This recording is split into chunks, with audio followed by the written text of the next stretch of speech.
mense verstaan geloof as iets wat jy glo, 'n stelsel van waarhede om te beskerm, 'n godsdienstige verklaring wat jy onderteken en opsê.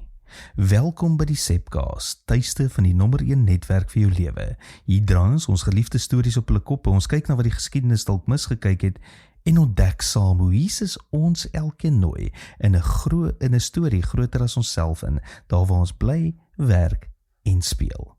Maar dan lees jy Paulus se woorde in Galasiërs 2 vers 20. Ek leef nie meer nie, maar Christus leef in my.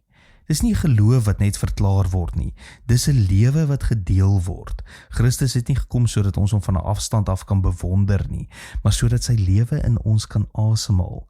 En jy moet mooi hier hoor, die evangelie is dis nie bloot Jesus het vir jou gesterf nie, maar ook Jesus leef nou deur jou. Die kruis is nie net 'n eindpunt nie, dis 'n begin, 'n nuwe manier van bestaan waarin God se lewe deur gewone mense vloei. Dink aan Petrus, hy was 'n visserman, impulsief, ongeduldig, selfs bang. Maar toe Jesus sê, volg my, toe verander sy storie. Nie omdat hy beter geword het nie, maar omdat hy begin saamleef het. En wanneer Petrus val, staan Jesus weer op in hom. Wanneer hy twyfel, nooi Jesus om nog 'n keer op die water te stap. Dis wat deelname aan Christus se lewe beteken. Jy leef binne genade, nie buite perfeksie nie. En dis die groot verskil tussen godsdiens en verhouding. Godsdiens sê, doen hierdie dinge om nader aan God te kom. Verhouding sê, God het nader gekom.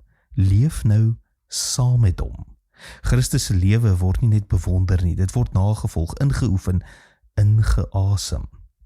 En hier by SA gemeente sê ons natuurlik, ons wil die nommer 1 netwerk vir jou lewe wees en ons hoop dat jy die nommer 1 netwerk in ander se lewens sal wees. 'n Netwerk waar mense leer dat geloof nie net ontvang word nie, maar geleef word. Dis die ritme van disippelskap om saam met Christus in beweging te bly.